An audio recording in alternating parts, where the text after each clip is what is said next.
പ്രധാനപ്പെട്ട കാര്യങ്ങളിൽ ശ്രദ്ധ കേന്ദ്രീകരിക്കാൻ കഴിയാത്തത് ഫോണിന്റെ ഉപയോഗം മൂലമാണെന്ന് നിങ്ങൾ വിശ്വസിക്കുന്നുണ്ടോ?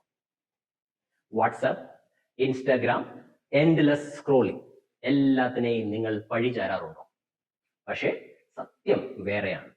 ഫോണല്ല നിങ്ങളുടെ പ്രശ്നം, നിങ്ങളുടെ തലച്ചോർ ഓവർലോഡ് ആകുന്നതാണ്. അത് ക്ലിയർ ആക്കാതെ ഫോക്കസ് ഇമ്പോസിബിൾ ആയി തോന്നാം.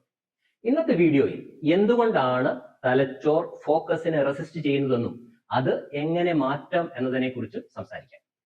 വിഷയത്തിലേക്ക് കടക്കുന്നതിന് മുമ്പ് നിങ്ങൾ ഇതുവരെ ഈ ചാനൽ സബ്സ്ക്രൈബ് ചെയ്തിട്ടില്ലെങ്കിൽ ദയവായി ചെയ്യുക. ഉള്ളടക്കം ഇഷ്ടമായാൽ ലൈക്കും ഷെയറും ചെയ്യുവാനായി മറക്കരുത്. നിങ്ങളുടെ അഭിപ്രായങ്ങൾ വളരെ വിലയേറിയതാണ്, അത് പങ്കുവയ്ക്കാൻ മടിക്കരുത്. എന്തുകൊണ്ടാണ് ശ്രദ്ധ ബുദ്ധിമുട്ടാകുന്നത് എന്ന് നോക്കാം.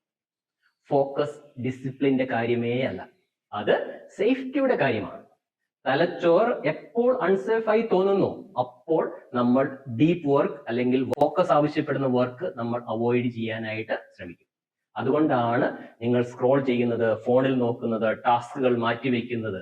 അത് ലേസിനെസ് അല്ല, അത് നമ്മുടെ തന്നെ സ്വയം രക്ഷയ്ക്ക് വേണ്ടിയുള്ള ഒരു പ്രവർത്തനമായിട്ടാണ് തലച്ചോർ അവതരിപ്പിക്കുന്നത്. നിങ്ങളുടെ തലച്ചോർ ഒരു കമ്പ്യൂട്ടർ പോലെയാണെന്ന് വിചാരിക്കുക.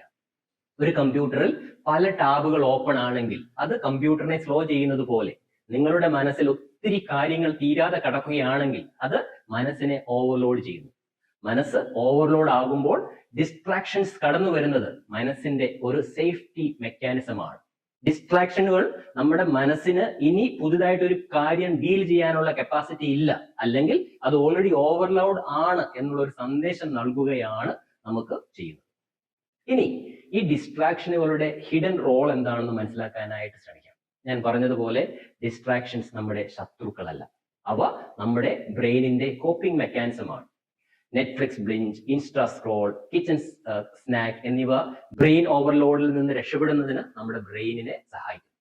അതിനാൽ ഡിസ്ട്രാക്ഷൻസിൽ ബ്ലെയിം ചെയ്യാതെ ചോദിക്കുക, എന്റെ ബ്രെയിൻ എന്തിൽ നിന്നാണ് എന്നെ പ്രൊട്ടക്ട് ചെയ്യാനായി ശ്രമിക്കുന്നത്? അത് പരാജയത്തിന്റെ ഭീതിയാണോ, കമ്മിറ്റ് ചെയ്യാനുള്ള ബുദ്ധിമുട്ട് കൊണ്ടാണോ, അധിക സ്ട്രെസ് മൂലമാണോ? ഡിസ്ട്രാക്ഷൻ സിഗ്നലുകളാണ്. അതിന്റെ റൂട്ട് കോസിനെ അഡ്രസ് ചെയ്താൽ ഫോക്കസ് നാച്ചുറലായി വരും. ഫോക്കസ് ഫോഴ്സ് ചെയ്യുന്നതിൽ നിന്ന് വരികയില്ല, ക്ലാരിറ്റിയിൽ നിന്ന് മാത്രമേ അത് വരികയുള്ളൂ. എന്താണ് പ്രധാനമെന്ന് ക്ലിയർ ആയി നമ്മുടെ മനസ്സിൽ പതിഞ്ഞാൽ ബ്രെയിൻ ഓട്ടോമാറ്റിക്കലായി റിലാക്സ് ചെയ്യുകയും പിന്നീട് നമുക്ക് ഫോക്കസ് എളുപ്പമായി മാറുകയും ചെയ്യും. നാളെ തുടങ്ങി ഇങ്ങനെ ചെയ്യാനായിട്ട് ശ്രമിക്കുക. ഒരു ദിവസത്തെ ജോലി തുടങ്ങുന്നതിന് മുമ്പ് ആ ദിവസത്തെ ഏറ്റവും പ്രധാനപ്പെട്ട ടാസ്ക് എന്താണെന്ന് കണ്ടെത്തി അത് എഴുതി വെക്കാനായിട്ട് ശ്രമിക്കുക. ഒരു ടാസ്ക് മാത്രം തിരഞ്ഞെടുക്കാൻ ശ്രമിക്കുക. പല ടാസ്കുകൾ ആണെങ്കിൽ ചിലപ്പോൾ വർക്ക് ആവണമെന്ന് നിർബന്ധമില്ല. അത് ബ്രെയിനിന് സേഫ് ആണ്, ഡൂവബിൾ ആണ് എന്ന മെസ്സേജ് കൊടുക്കും. അപ്പോൾ ഫോക്കസ് നമുക്ക് വളരെ എഫേർട്ട്ലെസ് ആയി തോന്നും. ക്ലാരിറ്റി ഉള്ളത് മനസ്സിനെ അലട്ടുന്ന പല ചിന്തകളുടെയും എക്സ്ട്രാ ടാബ്സ് അടയ്ക്കുന്നത് പോലെ സിസ്റ്റത്തെ ഫാസ്റ്റ് ആക്കി മാറ്റുന്നു. നമ്മളുടെ ഫോക്കസ് നാച്ചുറലി ഫ്ലോ ചെയ്യും. ഇനി നമുക്ക് കുറച്ച് പ്രാക്ടിക്കൽ ടിപ്സ്, ഇങ്ങനെയുള്ള ഡിസ്ട്രാക്ഷൻസ് ഉണ്ടാകുമ്പോൾ നമുക്ക് ഡീൽ ചെയ്യാൻ പറ്റിയ കുറച്ച് പ്രാക്ടിക്കൽ ടിപ്സുകളെ കുറിച്ച് സംസാരിക്കാം. ഞാൻ സാധാരണ ഓവർലോഡ് കുറയ്ക്കാൻ ഉപയോഗിക്കുന്ന 3 സിമ്പിൾ ട്രിക്സുകളെ കുറിച്ച് പറയാനായിട്ട് ആഗ്രഹിക്കുന്നു. ഒന്നാമത്തെ ട്രിക്ക് 5 മിനിറ്റ് ബ്രെയിൻ ഡംപ് ആണ്. എന്റെ മനസ്സിലൂടെ കടന്നു പോകുന്ന ചിന്തകളെ മുഴുവൻ ഞാൻ ഒരു പേപ്പറിൽ എഴുതുന്നു. ഓർഗനൈസ് ചെയ്യേണ്ട കാര്യമില്ല, മനസ്സിൽ തോന്നുന്നത് ജസ്റ്റ് ഒരു പേപ്പറിലോട്ട് എഴുതി വെക്കാനായിട്ട് ശ്രമിക്കുക. ബ്രെയിൻ ലൈറ്റായി ഉടനെ തന്നെ നമുക്ക് തോന്നിയിരിക്കും. 2 മൈക്രോ വിൻസ് ആണ്. നമുക്ക് ചെയ്യാനുള്ള ഒരു വലിയ പ്രവൃത്തിയെ ചെറിയ ചെറിയ പ്രവൃത്തികളായി മാറ്റുക. ഒരു റിപ്പോർട്ട് എഴുതുന്നതിന് പകരം ഡോക്യുമെന്റ് തുറക്കുക, ടൈറ്റിൽ എഴുതുക എന്നുള്ള വളരെ സിമ്പിൾ ആയിട്ടുള്ള ടാസ്കുകളായി കുറയ്ക്കുക. ചെറിയ ചെറിയ ഓരോ വിജയത്തെയും നമുക്ക് ആഘോഷിക്കാനായിട്ട് ശ്രമിക്കുക. ഈ ചെറിയ ചെറിയ വിജയങ്ങൾ നമ്മുടെ റെസിസ്റ്റൻസിനെ കുറയ്ക്കുകയും ആ ടാസ്ക് ഫോക്കസോടെ ചെയ്തു തീർക്കുന്നതിന് നമ്മളെ സഹായിക്കുകയും ചെയ്യും. 3ാമത്തെ ട്രിക്ക് സേഫ് സ്പേസ് റിച്വൽസ് ആണ്. വളരെ ശ്രദ്ധ ആവശ്യമുള്ള വർക്ക് തുടങ്ങുന്നതിന് മുമ്പ് സേഫ്റ്റി സിഗ്നൽസ് ചെയ്യുന്ന ആക്ടിവിറ്റീസ്, ചെറിയ നടത്തം, ഡീപ് ബ്രീതിങ്, അല്ലെങ്കിൽ സ്വന്തമായി ഒരു ചായ ഉണ്ടാക്കി കുടിക്കൽ, ഇതെല്ലാം സേഫ് റിച്വൽസുകളാണ്. ഇവ നമ്മുടെ മനസ്സിനോട് പറയും, we are okay, let us focus.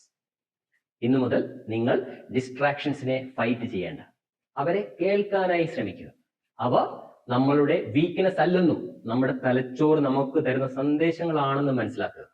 ക്ലാരിറ്റിയും സേഫ്റ്റിയും നൽകി പ്രതികരിക്കുമ്പോൾ നമുക്ക് ശ്രദ്ധ കേന്ദ്രീകരിക്കുന്നത് വളരെ ഈസിയായി മാറും. ഫോക്കസ് ഗ്രൈൻഡിങ് ഹാർഡറിന്റെ കാര്യമല്ല, അല്ലെങ്കിൽ വർക്ക് ഹാർഡ് ചെയ്യുന്നതിലൂടെ വരുന്ന കാര്യമല്ല. ബ്രെയിൻ ലൈറ്റ്, സേഫ്, ക്ലിയർ ആയി തോന്നുന്ന കണ്ടീഷൻ ക്രിയേറ്റ് ചെയ്യുന്നതാണ്. അടുത്ത തവണ സ്ക്രോൾ ചെയ്യുന്നു എന്ന് നിങ്ങൾക്ക് മനസ്സിലാവുമ്പോൾ ഗിൽറ്റ് വേണ്ട. നിങ്ങളോട് തന്നെ ചോദിക്കുക, എന്റെ ബ്രെയിൻ എന്തുകൊണ്ടാണ് ഓവർലോഡ് ആകുന്നത്? പിന്നെ ക്ലാരിറ്റിയോടെ റീസെറ്റ് ചെയ്യുക. ബ്രെയിൻ സേഫായി എന്ന് ബ്രെയിന് തന്നെ തോന്നുമ്പോൾ ഫോക്കസ് ഫോഴ്സ് ചെയ്യാതെ തന്നെ ഒരു ഫ്ലോ പോലെ വരുന്നതായിട്ട് നമുക്ക് മനസ്സിലാവും. ഇതുവരെ എന്നോടൊപ്പം തുടർന്നതിന് നന്ദി. ഞാൻ പറഞ്ഞ വിഷയം നിങ്ങൾക്ക് ഉപകാരപ്രദമാണെങ്കിൽ നിങ്ങൾ ഇത് ഫോക്കസിൽ ബുദ്ധിമുട്ടുന്ന ഒരാളുമായി പങ്കുവയ്ക്കുക. ഓർക്കുക, ക്ലാരിറ്റി ഡിസിപ്ലിനേക്കാൾ വളരെ ശക്തമാണ്. Thank you.